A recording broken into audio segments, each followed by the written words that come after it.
সকালে খাবারে কি খাওয়া উচিত? ১. পানি।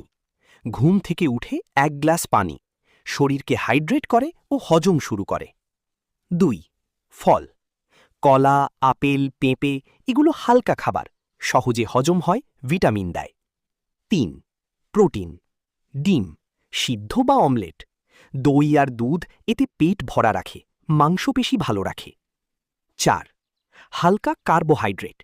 ওটস বা লাল আটার রুটি ধীরে ধীরে এনার্জি দেয়। ৫. বাদাম, আমন্ড, কাজু অল্প পরিমাণে খাওয়া আসলে ব্রেন ও হার্টের জন্য ভালো। সকালে উঠে কি খাওয়া উচিত না? ১. একেবারে খালি পেটে চা কফি অ্যাভয়েড করা উচিত, এতে অ্যাসিডিটি হতে পারে, পেট জ্বালা করে। ২. খুব তেল মশলাযুক্ত খাবার, নান, পুরি, পরোটা, ভাজা এগুলো হজমে সমস্যা করে, অলস লাগে। ৩. Junk food, chips, burger, packet খাবার এতে শরীরের পুষ্টি কমায়, শরীর দুর্বল করে। ৪. অতিরিক্ত মিষ্টি।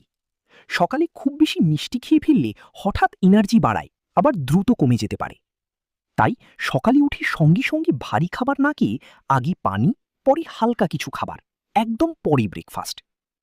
বাস্তব কথা, সকালের খাবার পারফেক্ট হওয়ার দরকার নেই, কিন্তু নিয়মিত ভালো খাওয়া শরীরের জন্য খুব উপকার।